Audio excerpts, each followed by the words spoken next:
In the hushed corners of a New York tailor's shop, a suit was stitched, not for wearing, but for warning. Beneath its seams lay a history long buried, secrets pressed crisp into cloth, and the quiet desperation of a man who knew too much. When silence becomes sharper than scissors, even the neatest stitch can unravel lives. Before we begin, I'd love to know where in the world you're tuning in from and what time it is for you right now. Let me know in the comments. Settle in, because this mystery begins now. It had been raining since dawn, the kind of steady, undramatic downpour that makes you wonder if the city ever really dried out between centuries. The windows were steamed in Wolfe's office, and I had given up on seeing the Chrysler Building hours ago. Not that it mattered to Wolfe, whose view of the world rarely extended past the orchid room and the food on his plate, unless someone insisted on being murdered in particularly uncivilized fashion. Fritz was circling the kitchen like a ruined prophet, lamenting the misfortune of having started a breast chicken that now, thanks to the humidity, refused to roast evenly. Wolfe had already pronounced it an affront to the fowl's lineage and retreated to his orchids with a look of aggrieved restraint. He had also made it painfully clear that nothing short of sabotage, blackmail, or murder would induce him to interrupt his horticultural hour, which naturally is when the bell rang. I opened the door to a woman who had clearly lost an argument with the weather and possibly a cab driver as well. Her umbrella had given up the ghost, her hair had rebelled against grooming, and her coat, one of those expensive wool jobs that try too hard to look casual, dripped apologetically onto the tiles. But it wasn't the rain or the coat that stopped me. It was the perfume, not department store fluff, but something expensive and discreet, something that clung to her with the confidence of a well-kept secret. She introduced herself as Miss Thelma Durbin, voice breathless and rehearsed, and insisted she had to speak to Mr. Wolfe at once. "I'll try the impossible," I told her. "He's currently entangled in orchid diplomacy, which ranks just below foreign affairs and well above homicide on his personal scale of emergencies." She followed me in anyway, determined, anxious, and smelling like a mystery. She sat stiff-backed in the red chair, the one Wolfe reserves for female clients with a touch of nerves and decent posture, and clutched her gloves like they might escape the conversation.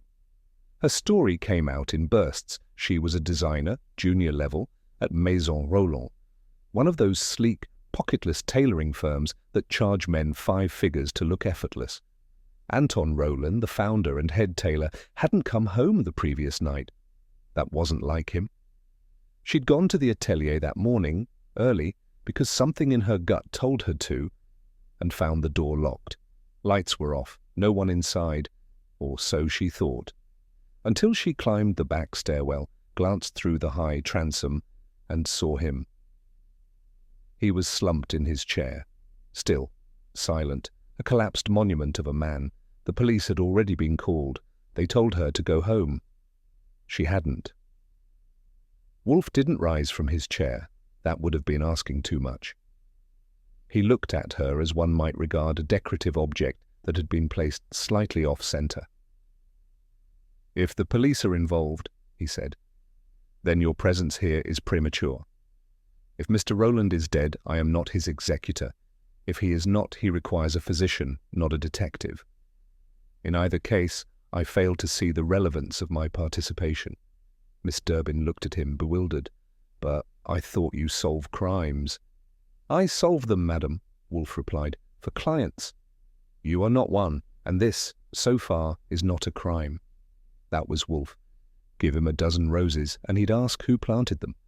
I'm used to Wolfe brushing off walk-ins like lint on a worsted lapel, but something about Miss Durbin's story, or maybe her perfume, didn't sit right with me.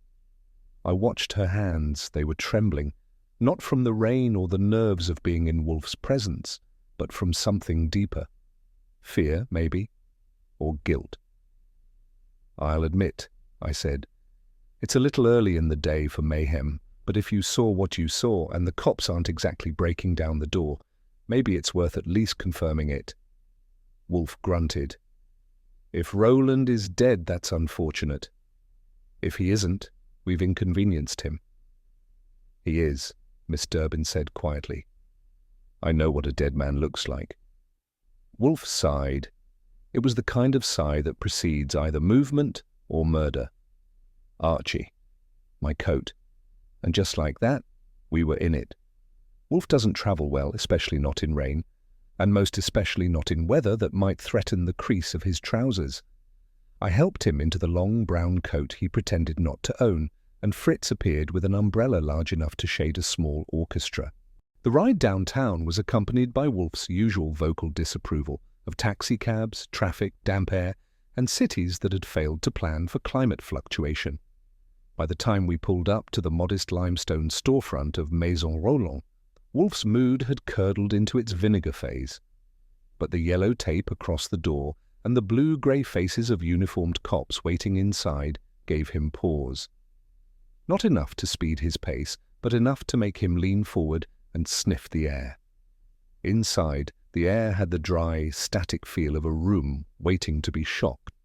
Anton Roland sat behind his work table like someone who had just remembered something very important, and then died before he could say it. His frame was folded awkwardly, chin tucked to chest, fingers limp on the armrests. No blood, no mess, just silence and starch. Standing beside him, red-faced and already rumbling, was Inspector Kramer. His expression suggested we were the last two people he'd have invited to this particular wake. "Well," he said, "look who showed up." The Montenegrin Buddha and his boy Wonder. "Good afternoon, Inspector," Wolfe replied. "You'll forgive the intrusion, I'm sure." Kramer didn't, but he didn't throw us out either. He just stepped aside. Wolfe nodded once at Roland's corpse, then turned his gaze to the three-piece suit on the mannequin behind the table. The suit was exquisite, navy-worsted, hand-sewn, just shy of being ostentatious. The mannequin wore it like it had been born that way, but something itched at me. I stepped closer. 4 polished buttons ran down the front, perfectly spaced. Only 3 buttonholes, not a tear, not a rip, just one glossy button, stranded and ornamental. I glanced at Wolfe. His gaze had gone glassy, not out of disinterest, but focus. He wasn't admiring the cut. He was reading it. "Something wrong with the craftsmanship?" I asked, casual. He didn't answer, which, coming from Wolfe, was answer enough. He moved closer, eyes on the button without a hole. His fingers did not reach out. Wolfe rarely touches anything if he can think about it instead. "This wasn't a mission," he said softly. "It was intent."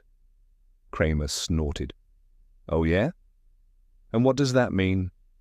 "It means, Inspector," Wolfe replied, "that the 4th buttonhole is not merely absent. It was never begun, no stitch, no chalk mark, no piercing. That is not a mistake, that is a message." Kramer looked like he was about to object, then stopped. "And what kind of message is that?" Wolfe's voice dropped into the low register he saves for declarations that require no approval. "This is murder, and a clever one. The coroner's report, delivered with bureaucratic neatness, declared Anton Roland's demise the result of acute myocardial infarction, probable chronic ischemia.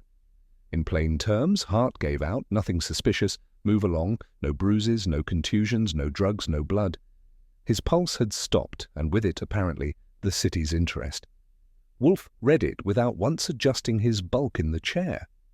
When he was done, he didn't toss it aside, as he sometimes does with material that fails to stimulate him. He merely set it down like one would a telegram that misspells your name. "Medical camouflage," he said. "They have disguised absence of evidence as evidence of absence. Sloth, Archie, intellectual sloth." "Which part exactly?" I asked. "The part where he died without fanfare, or the part where they failed to invent one?" "Both," Wolfe muttered. "It is one thing to be ignorant. It is another to be incurious." That was Wolfe's way of saying he had smelled a rat, even if the official paperwork suggested nothing stronger than rosewater. I spent the better part of the afternoon combing through Roland's records, what little of them I could legally get my hands on, and a few that may have walked out under someone's coat. He had been in New York for 33 years, though you wouldn't have known it from his accent or his tax footprint. Born in Prague, apprenticed in Paris, arrived in Manhattan in 22 with a pair of shears, an iron, and a moral code so tight you'd need a crowbar to crease it. The man made suits for men who didn't appear in the social pages, or did, but only under euphemisms. His silence was legendary. So was his memory. If he measured you once, he never forgot you or your secrets. He had no wife, no children, no clubs. His friends were cloth and chalk. His confidants were paid in cash, mostly from offshore accounts. You might say Roland lived by the thread, but it's also where he started to fray. Back at Maison Roland, I found Miss Durbin knee-deep in fabric bolts, trying to organize chaos into something approaching grief. She didn't ask why I was there. She just brushed a strand of hair from her face and said, "You're here about the old man with the cane, aren't you?" That saved me the trouble of playing coy. She said Roland had been jumpy in the last 2 weeks, not the usual finicky nervousness of a man who believes every stitch is a moral act, but the kind that follows you home and waits in the dark. 2 days before his death, a man had come in, tall, stiff, older, walked with a cane and spoke with that sharp Central European precision that makes apologies sound like instructions. They argued in the back room, muffled but unmistakable. When the man left, Roland had looked like someone had threatened to unpick him at the seams. Did he say who the man was? No, she said. But Roland kept saying the word betrayal, like it had teeth. I brought the news back to Wolfe, who absorbed it with the usual verbal economy of a man being told his bees were dying in alphabetical order. He tapped his fingertips together and said, "His last known client, Archie. Find him." That, of course, meant back to the workshop to review the appointment log. Fortunately, Roland's appointments were penned in a kind of calligraphic paranoia. Initials, dates, cloth swatches. But the last name, written plainly and in a different ink, stood out like a sore lapel. B. Ketteridge, Barclay Ketteridge, a name I knew, retired financier, once called the Pit Bull of Park Avenue before the papers turned on him. These days, more Scotch than stocks. Known for lawsuits, mistresses, and an unseemly fondness for waistcoats that defied colour theory. In other words, a man who liked his tailoring exact, even when nothing else in his life was. The Warwick Club, where Mr. Ketteridge allegedly spent his afternoons digesting steak and nostalgia, did not encourage inquiries. A doorman with a permanent expression of gastric disapproval stopped me halfway through my sentence. "Mr. Ketteridge is indisposed," he said, which was the club's polite way of saying, "He heard you were coming." But I lingered by the entrance long enough to catch a glimpse through the glass. And there he was. White hair swept back like he still believed it mattered, cigar lodged firmly in the corner of his mouth, and a waistcoat that nearly made me patriotic for bad taste. Gold paisley on charcoal, and the top button strained like it had seen too much. More important than colour or cut, though, was this. The buttons were misaligned, not accidentally, deliberately. A 4-button waistcoat with a 3rd buttonhole askew, and the 4th looking like it had been sewn for a different suit entirely. He wasn't just badly dressed, he was trying to hide something. Back at the brownstone, Wolfe dictated a note to Ketteridge, phrased with the kind of tight courtesy that would have made a bishop sweat. I hand-delivered it to the Warwick Club's concierge. The reply came 2 hours later via phone, and it could have frozen brandy. "I don't speak to amateurs, Mr. Goodwin, nor to dilettantes who hide behind obese eccentrics." I relayed the message to Wolfe verbatim. He raised a brow but declined to show offence. "His intellect is blunted by entitlement," Wolfe said, "and his entitlement by guilt." "You think guilt sharpens people?" "No," he said, "but the attempt to disguise it does." He stood, a rare event, and reached for a peach from the tray Fritz had left. "Proceed with him delicately, Archie. Men who fear exposure often invite it." While I was preparing to draft the next stage of polite pestering, Fritz entered the office with a look that suggested either an epiphany or a kitchen fire. Fortunately, it was the former. "I was airing out Mr. Rowland's coat," he said, "and found something curious beneath the lining." He produced a folded square of dark silk about the size of a pocket square, though it lacked the pretense. Sewn into its centre, just one button. Antique, polished, mother of pearl. And underneath the stitching, 2 hand-embroidered initials. "AM," I turned it over in my palm. "You think it belonged to a client?" "No," Wolfe said, peering over his glasses. "I think it was a keepsake." "And the AM?" "That," Wolfe said, "is a clue Rowland left for someone who already knows what it means." Wolfe took the silk from me with the delicacy of a man handling a relic. He held it up to the light, not to examine it so much as to meditate on it. "Some buttons," he murmured, "are never meant for fastening, only for remembering." I waited, notebook ready, but he didn't elaborate. He just sat there, stroking the edge of the fabric like it might confess if warmed. There was a pause, the kind that signals Wolfe's mind shifting gears, from suspicion to hypothesis. When he finally spoke again, it was quiet. "Archie, get me Rowland's international billing records and a list of anyone he sewed for under false names." Which meant the game wasn't just on, it changed suits entirely. The silk was fine stuff, finer than most men deserve. Not the kind you find on Fifth Avenue mannequins, but the kind you inherit and store in cedar, folded between layers of caution. The lone mother-of-pearl button stitched into the square suggested intimacy, not adornment, and the initials, AM, embroidered in delicate white thread, looked like they were sewn for memory, not monogramming. Wolfe said little after his initial inspection, but I could see the wheels turning beneath the surface. When he asked me to start making inquiries uptown, I didn't need a map. If Silk and Secrets had a zip code, it was north of 59th. My first stop was the Lafayette room, white linen, whispered complaints, and ladies who lunched without ever digesting. If anyone in the city moved between Rowland's Needle and the city's upper crust with grace, it was Anita Marchand. She wasn't just style, she was history, hemmed in heels, and the initials matched. I found her sipping something pink and deliberate in a high-backed corner of the Lafayette room, the kind of place where every fork has an opinion. Anita Marchand looked like she'd been born to supervise tragedies in public. Cashmere shoulders, pearls with heritage, and a gaze that could iron a napkin without touching it. I approached her table with the caution of a man asking for directions in a minefield. "Miss Marchand," I said, "you don't know me, but I've brought something old, silk, and yours." Her eyes lowered to the folded scrap in my hand, and for a brief second they cracked. She gestured to the empty chair across from her and said, "If you're with the police, I'll need a different drink. If you're with Mr. Wolfe, I'll need the truth. I'm Archie Goodwin. Truth negotiable, depending on your appetite." She didn't smile, but she didn't throw me out either. "Anton Rowland," she said softly, eyes not leaving her drink, "made me the first woman's suit I ever wore that didn't feel like it was apologizing."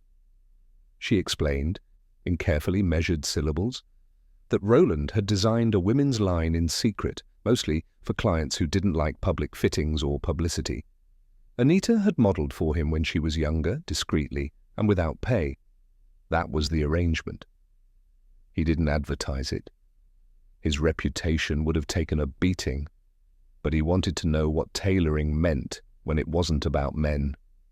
She reached for the silk square and held it gently, as if it still belonged to someone living. I gave this to him, told him it was for when memory became more useful than measurement. "Did it?"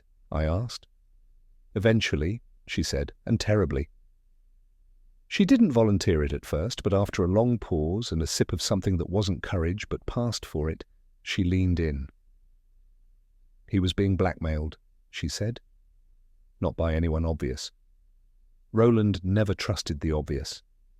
He told me once that secrets don't kill people. Exposure does. Apparently someone knew about the women's line, or thought they did, and wanted leverage. But that wasn't the only concern. Roland, it turned out, had a habit that made him both invaluable and dangerous.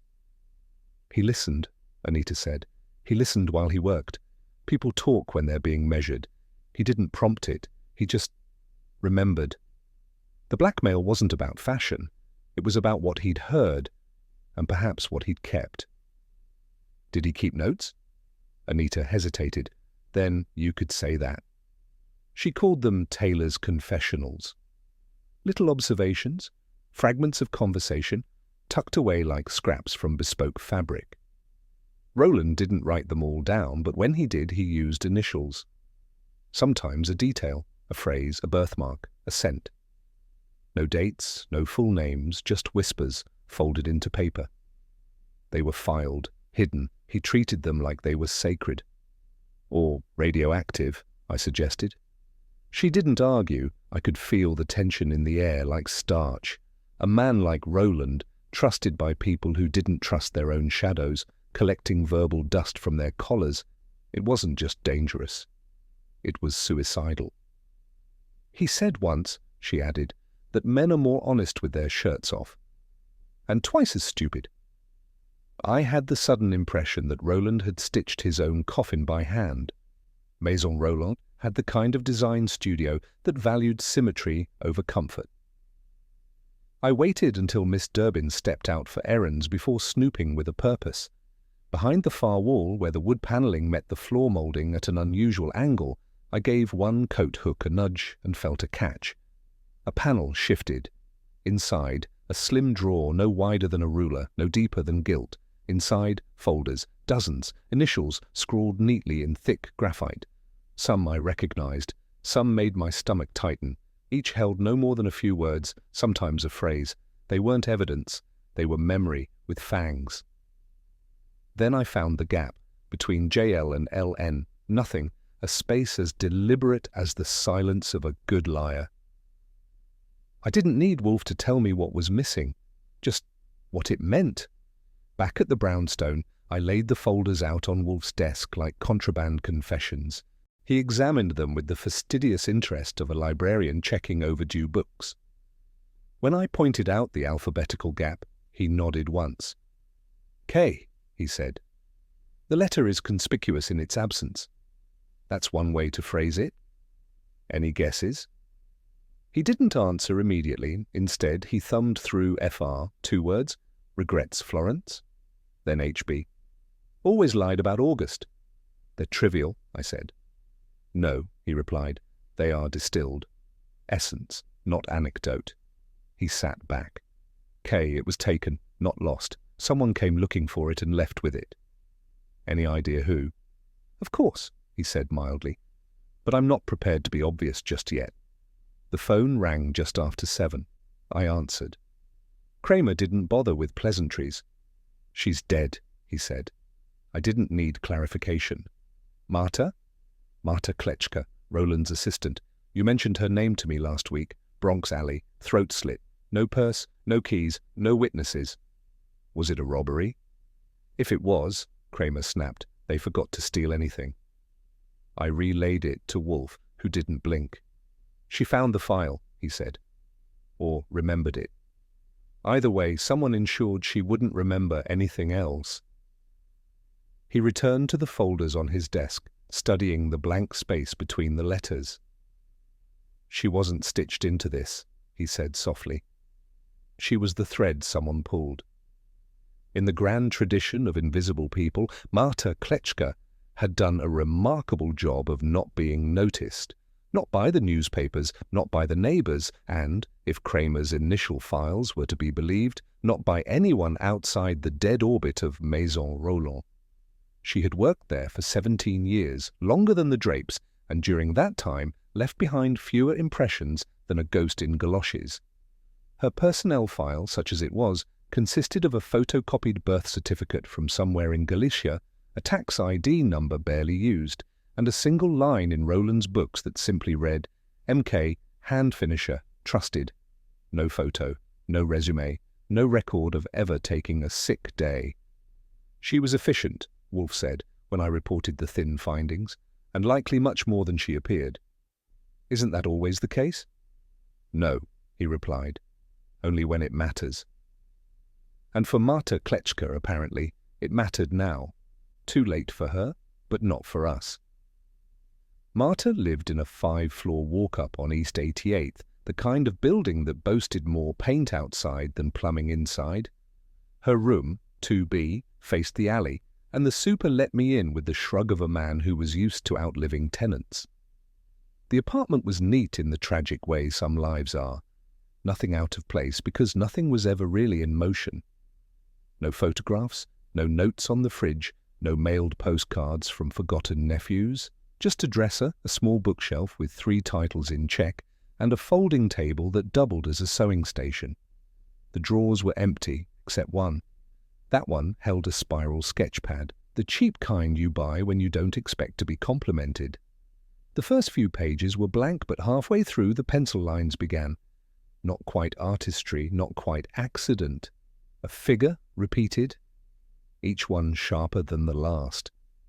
Lines darkened, corrected, redrawn. Someone had caught her attention, and she had caught him on paper. Page after page revealed the same man, hunched slightly at the shoulder, with a spine that leaned too far right to be habit.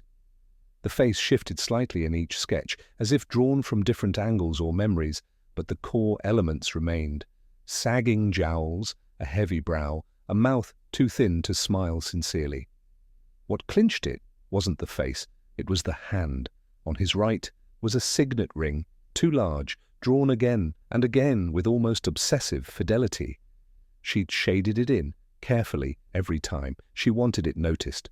I flipped through a dozen versions. In some, he was walking. In others, he sat stiffly, hand on a cane. No background, no labels, but he had lived in her mind. He had passed often enough to be sketched with certainty, which meant Marta hadn't just observed him, she had studied him.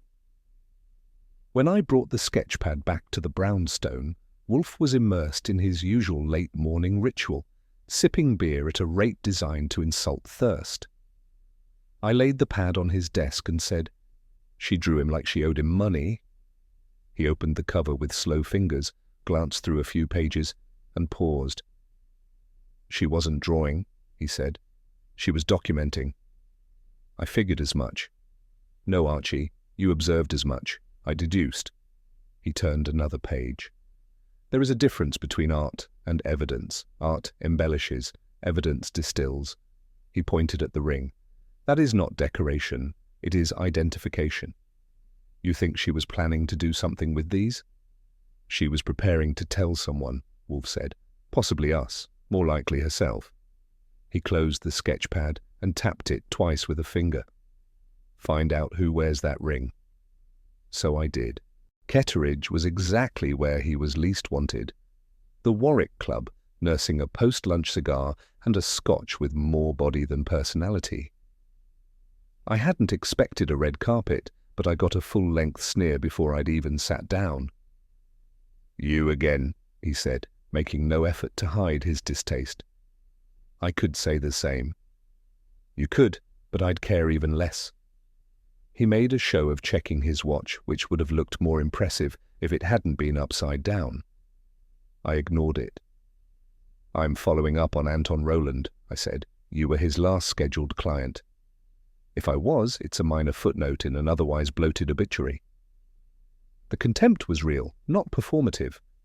I'd seen plenty of tough guys act, but Ketteridge had the polish of a man who believed cruelty was just candor in a tailored suit, which, ironically, made him all the more likely to be hiding something under it. I kept the tone light, but he didn't bother. "I suppose you'll accuse me next of killing the man over a pair of cufflinks," Ketteridge said, a smile bending in the wrong direction. "I hadn't planned to, but if you're volunteering." He tapped ash into a marble tray, then fixed me with the kind of look that's supposed to be withering, but usually precedes a bribe. "You people," he muttered. "You always think there's a crime behind discretion. Roland was a glorified shirtmaker with sticky fingers and immigrant sentiment. I didn't trust him. That's not a felony. No, I said, but contempt isn't a great alibi. He leaned back. Get out of my club, Mr. Goodwin, or I'll see to it legally. I stood, slowly. You've already been seen to, Mr. Ketteridge. His ring glinted as he gestured for the waiter. The same one from Marta's sketches, and no doubt the same one that had her killed. Back at the brownstone, I didn't have to prompt Wolfe for a conclusion. He was already sitting with his head tilted slightly, the way he does when he's pretending to think, but actually waiting for someone else to catch up. You saw the ring? Yes. Was it the same one?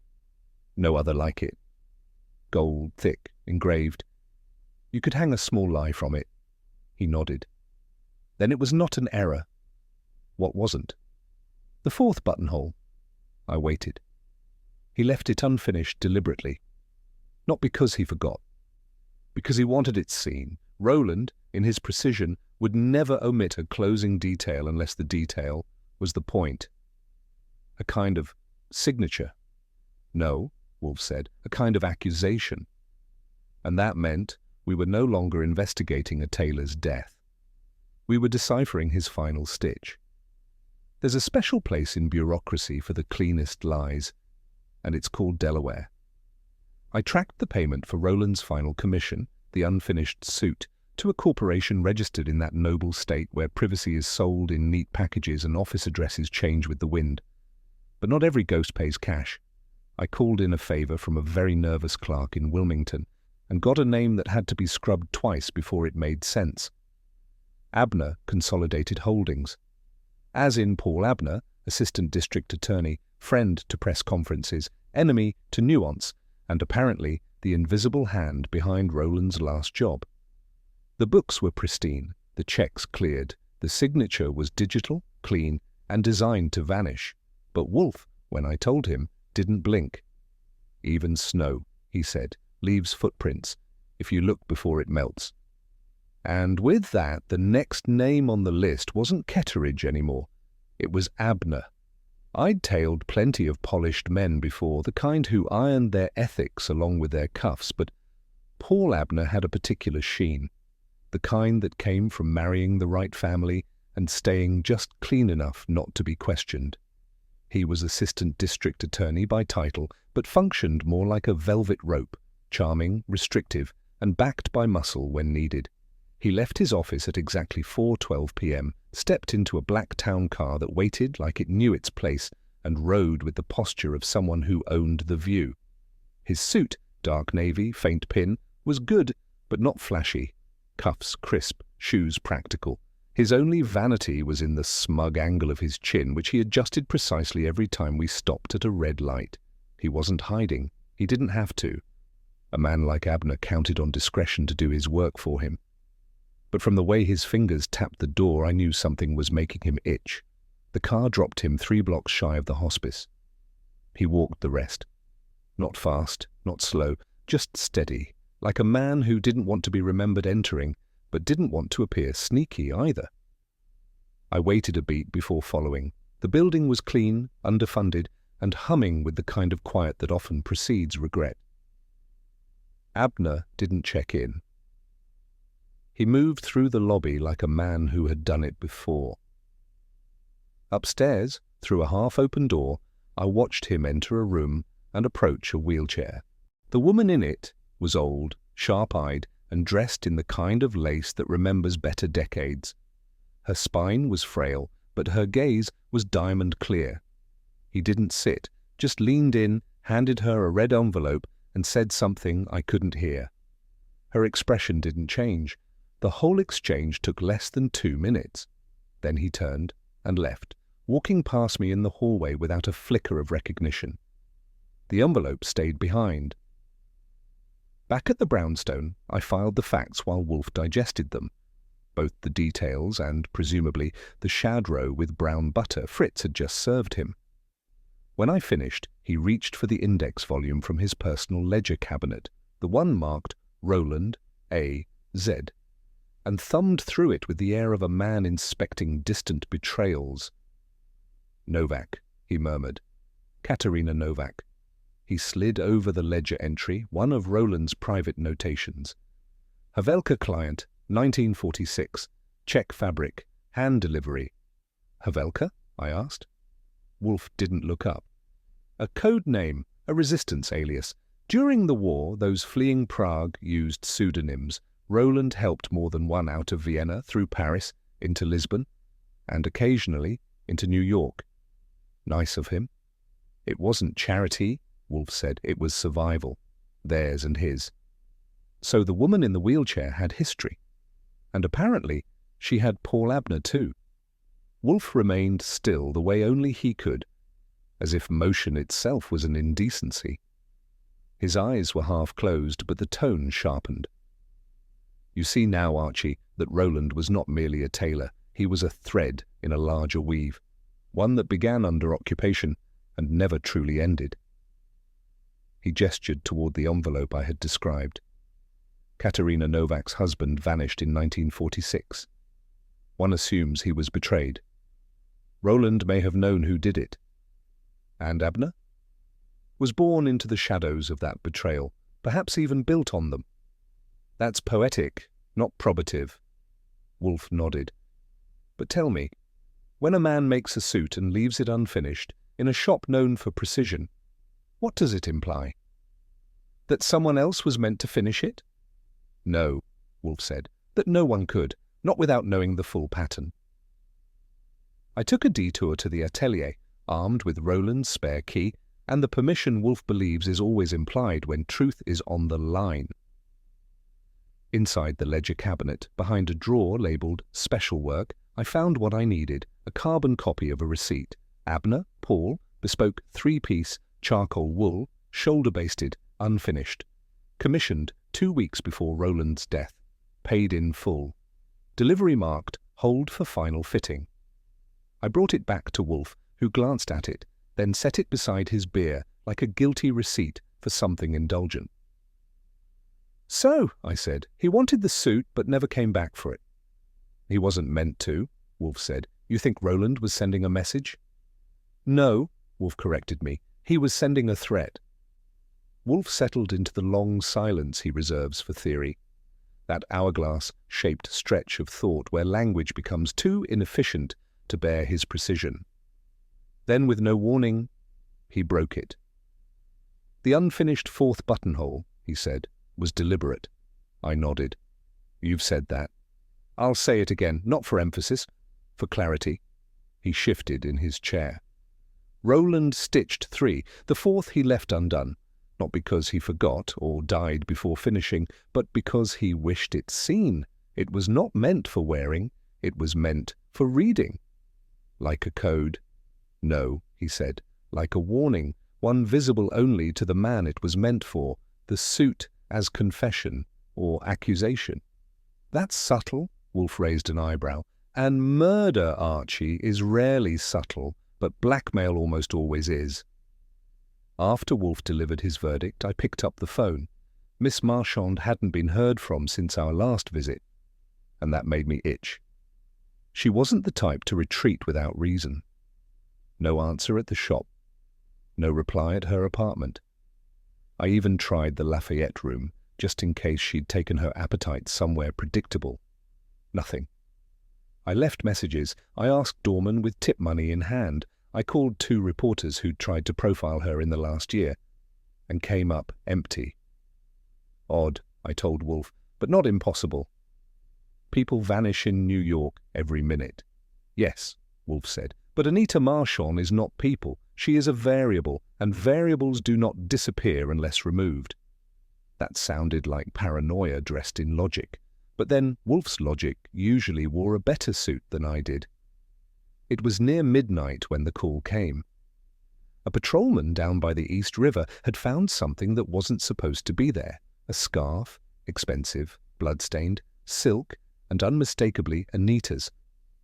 Wrapped tightly, too tightly, around a tailor's measuring tape. The kind Roland used. Wolfe listened without speaking.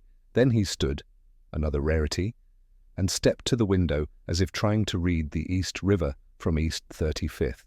Death, he said quietly. Leaves its own elegance.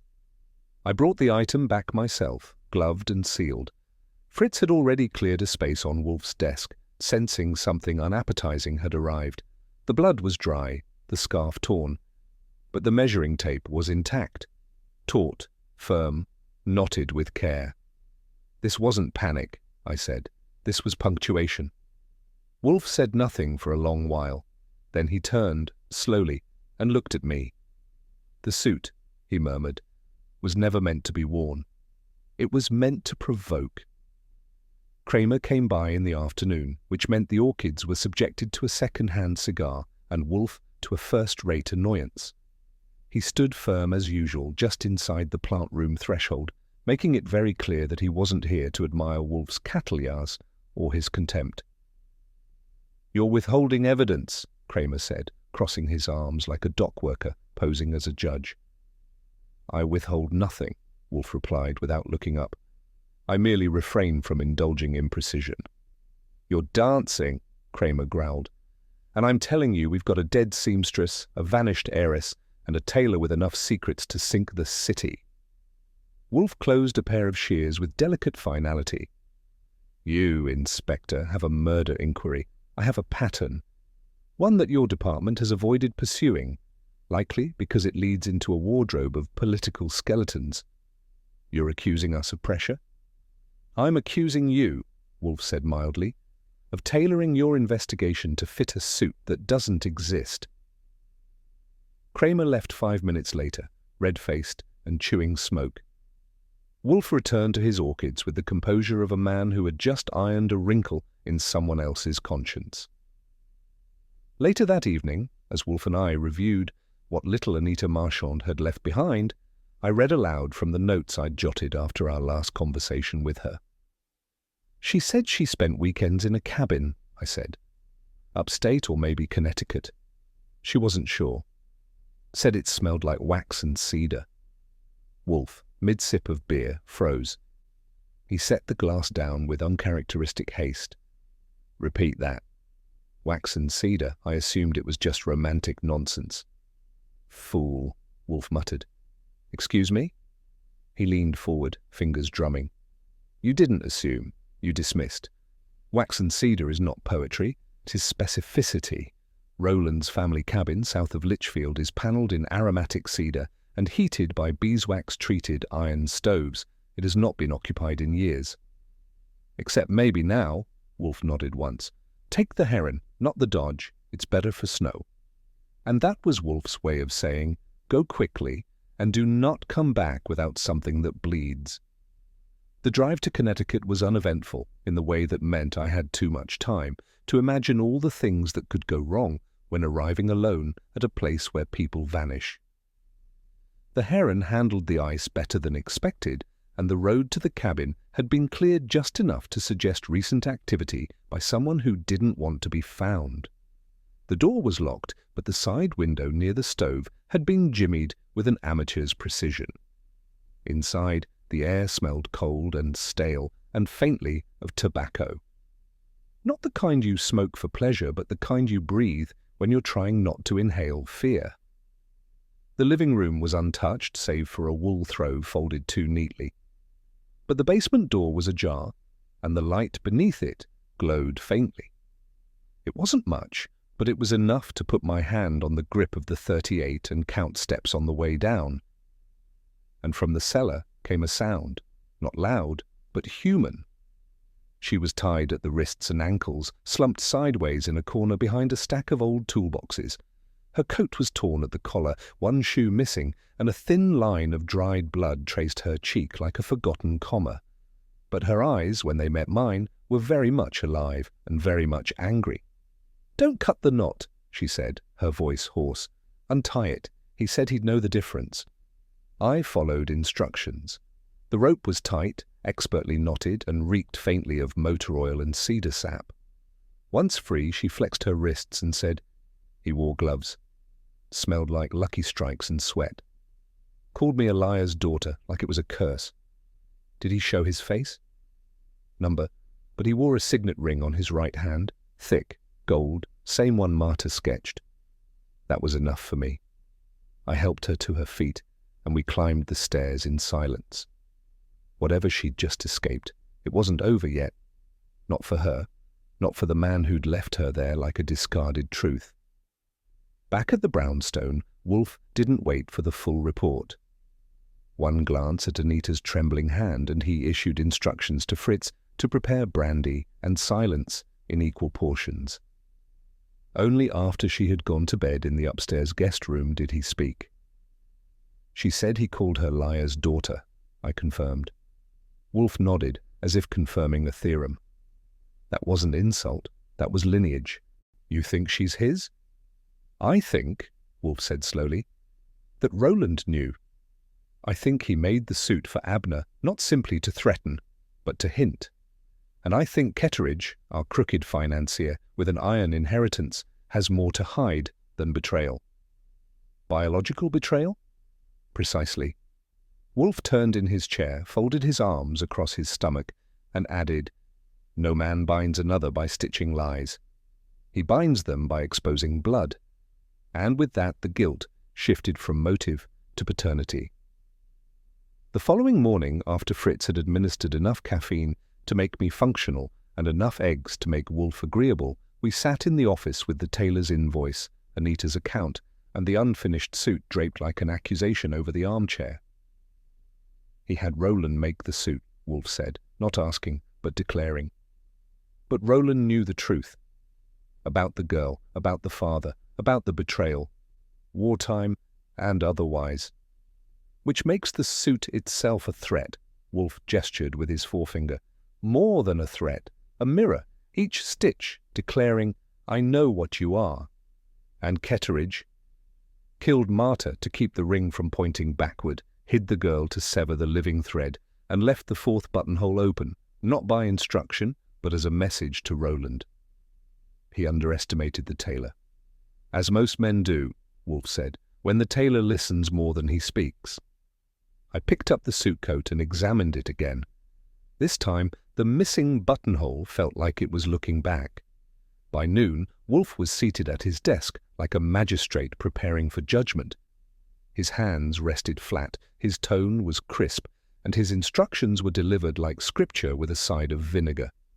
"You will call Kramer, tell him to bring his finest growl. You will also summon Mr. Abner, Miss Durbin, Miss Marchand, yes, even in her state, and Mr. Ketteridge, though you will not inform him of what we know." "And the pretext?" I asked. Wolfe narrowed his eyes. "You may say I have a theory, or if you wish to be coy, a thread. I made the calls." Kramer protested, but relented. Abner sent word he would attend. Ketteridge answered himself and said something about wasting time that I didn't bother to write down. Miss Durbin sounded shaken, but agreed. Anita gave a quiet nod and asked for 10 minutes alone before dressing.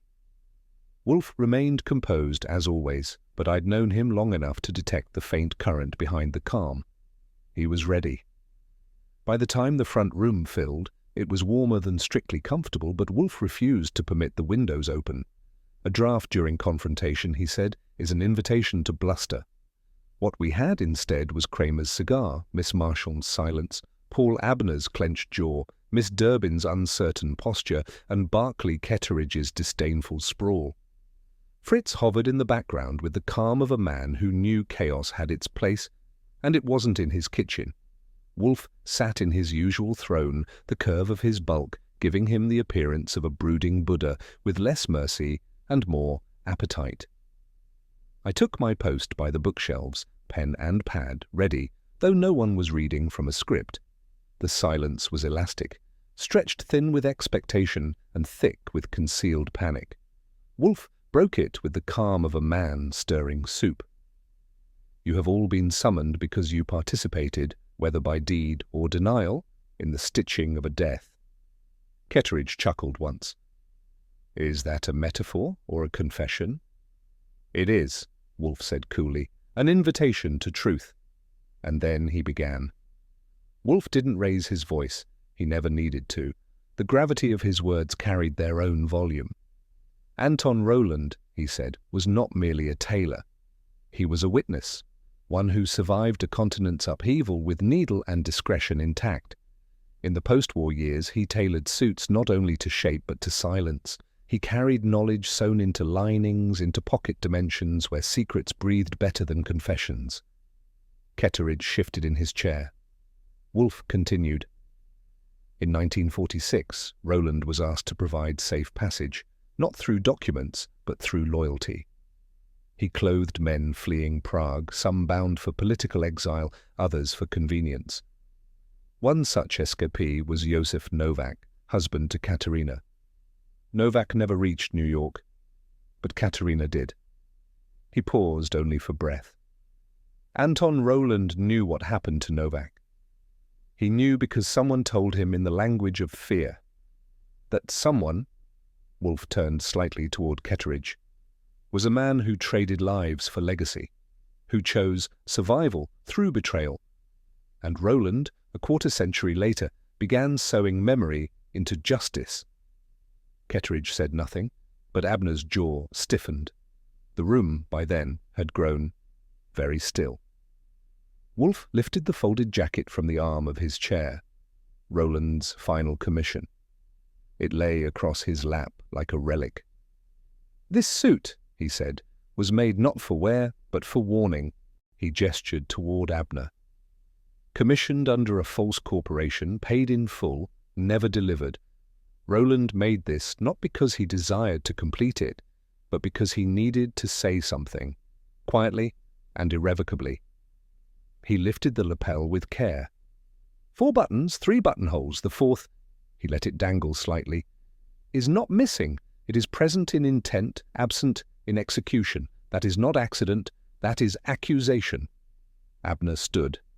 "I had no idea." "No," Wolfe said, "you didn't."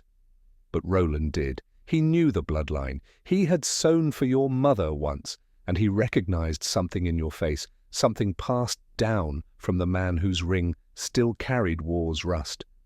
Ketteridge's voice came, low and tight. "This is slander." "This," Wolfe replied, "is pattern recognition."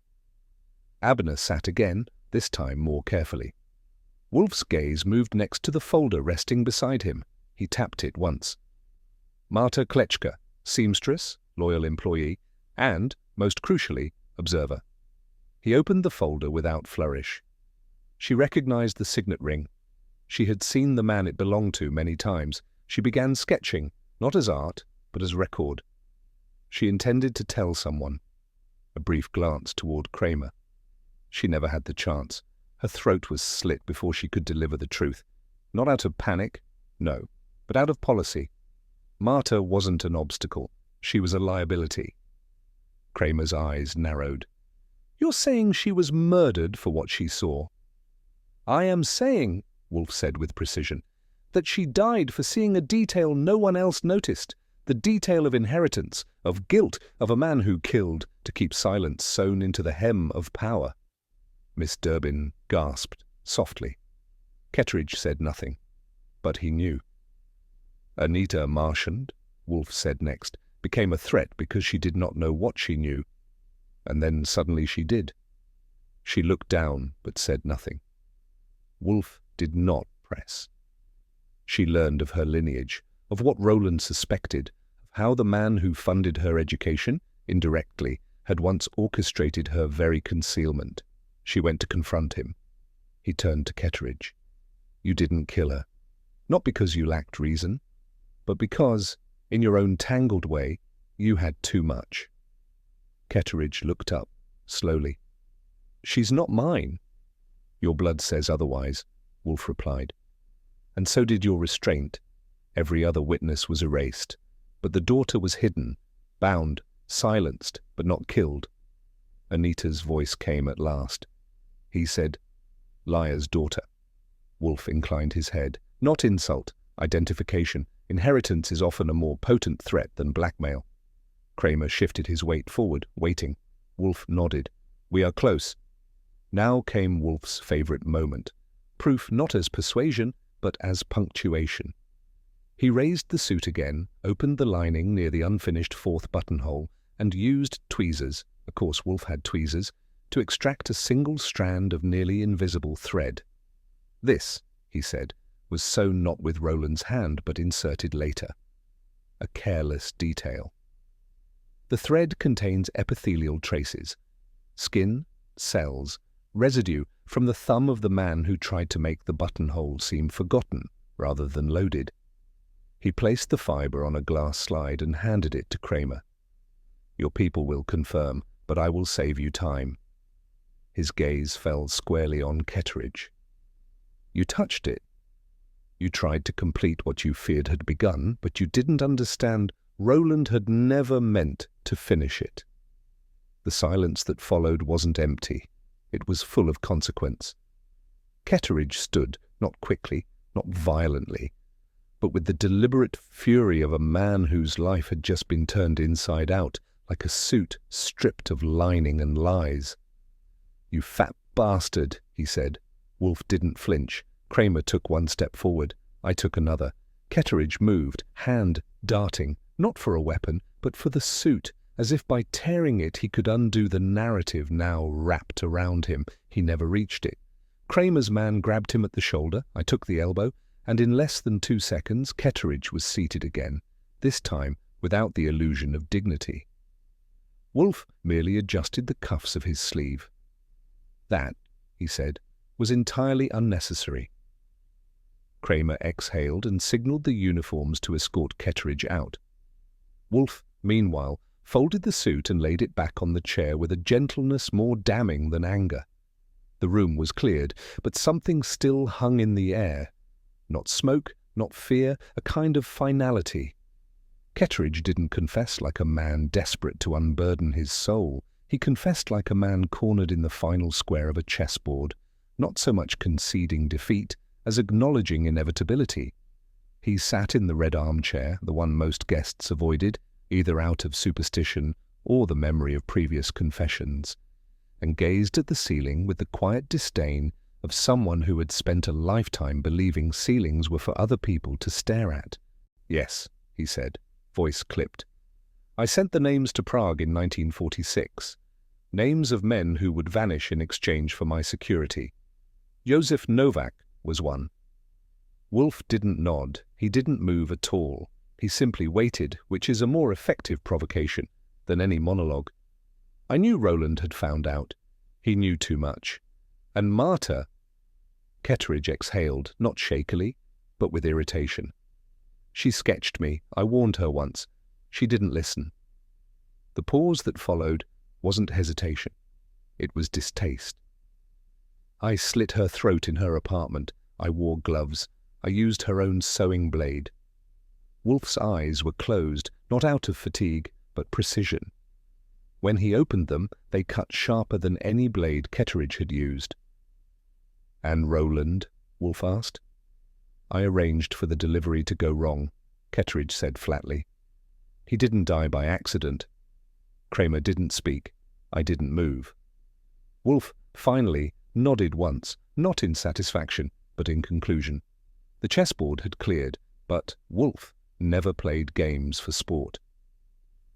When the commissioner's office sent over a man with a tie so wide it could have doubled as a landing strip, I knew what was coming. He came bearing a bronze plaque embossed in the municipal font of solemnity, praising Mr. Nero Wolfe for unparalleled service to justice and the city. Wolfe didn't stand, didn't smile, and didn't reach for it. He merely extended 2 fingers in a gesture that might have been mistaken for picking lint. "I do not solve murders for applause," he murmured, inspecting a spot on his sleeve with more regard than he'd shown the messenger. "I solve them because they offend logic. Praise is redundant." The man looked at me. I gave him a shrug that said, "Welcome to the club." After the door clicked shut, Wolfe sipped his beer, eyes closed. "You know," I said, "most men would frame that thing." He didn't open his eyes. Most men lack standards. And with that, the plaque found its final resting place, face down in the drawer beneath the telephone. When Paul Abner's name hit the early edition with the kind of headline usually reserved for crooked mayors and drowned debutantes, I felt no satisfaction. His resignation was terse, 2 sentences and a middle initial, but the subtext was bleeding ink. A man who'd climbed the ladder with manicured nails and a missionary's smile had slipped quietly into obscurity, trailing scandal like a tailored overcoat. Wolfe read the paper in silence. He didn't gloat. He didn't mutter. He simply turned the page. "Devastation is often mute," he said finally, folding the Times as though it had offended him. "It does not shout when it leaves." I nodded. "He'll resurface in 6 months with a book deal and a girlfriend 20 years younger." "Doubtful," Wolfe replied. "Guilt is less photogenic than grief."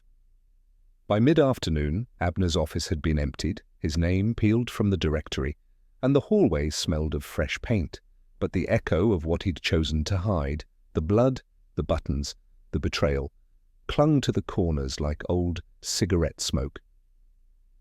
Some ghosts don't wait for permission to haunt. Anita Marchand stood in Roland's atelier like she'd been born between bolts of silk. The air held that curious perfume of chalk, wool, and old secrets, though some of the ghosts had finally been laid to rest. She wasn't wearing mourning black.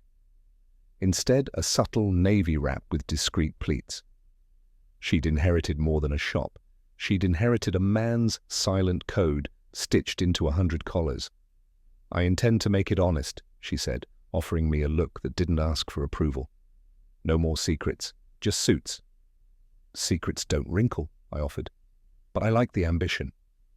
Later, back at the brownstone, she came by, a package under one arm. Wolfe raised a brow as she handed it to him. "A gift," she said. "Thank you." Wolfe didn't open it. "Miss Marchand," he said, "I detest symbolic gratitude stitched into waist seams." She flushed, then smiled. "Then consider it practical." He didn't return the smile. "I rarely do." She left the box on the table. Wolfe didn't touch it. I eventually peeked. Double-breasted peak lapel, beautiful, unworn, like most things in his life, measured but untouched. That night the brownstone exhaled the way only old buildings do when a storm has passed. I leaned back in my chair, legs stretched, the tips of my shoes pointed vaguely toward Wolfe's. He was pretending to read, which meant he was thinking. "A missing buttonhole," I said. "One damn buttonhole." Wolfe grunted. "A thread out of place can unravel dynasties, Mr. Goodwin. You should know that." I did. I was thinking about Roland, who stitched silence into seams. Martyr, who sketched a killer. Ketteridge, who tailored lies into uniforms. And Abner, whose past had finally altered the fit of his conscience. The tailor's tape had measured more than inseams. It had measured secrets, fear, bloodlines, and the lengths men go to keep themselves neatly hemmed. I poured 2 fingers of rye and watched the ice curl. "Not bad for a Tuesday," I muttered. Wolfe didn't respond. But the orchids seemed to lean in, listening. Outside, the streetlight flickered once, like a wink from the universe. Or maybe just a reminder, justice, like tailoring, depends on precision and a very sharp needle. As the silence settled, Wolfe set his book aside, not dramatically, just deliberately. He looked at me the way a man might study a frame before hanging the final picture. "There are things," he said, "even silk cannot conceal." It wasn't a declaration. It was a eulogy for Martyr, for Roland, for what men stitch together to look like dignity and what they rip apart to preserve power. I didn't answer. Sometimes Wolfe drops a line that needs room, like a soufflé. Poke it too soon, and you ruin the structure. He reached for his beer, took a slow, measured sip, and let it rest exactly where it belonged, half an inch from the ring on the tray. Outside, the city moved on, horns, footsteps, the shuffle of the ordinary. Inside, Wolfe returned to his book. But something had changed. In the stillness, the air felt thinner, and the needle, though buried, had left its thread. In the quiet that follows confession, the city resumes its rhythm, but not quite as before. A silk thread snapped, a daughter reclaimed her name, and a man who measured reputations learned the cost of tailoring the truth too closely. "Wolfe," as ever, declined applause. The rest of us were left to consider how something as delicate as a buttonhole could carry the weight of betrayal, identity, and justice. Do you believe some truths are better left hidden, or must they be unstitched no matter the price? Let me know your thoughts in the comments, and if you enjoyed the mystery, be sure to like the video, share it with someone who loves detective stories, and subscribe for more. Not every case ends with applause, but the truth, once found, always echoes.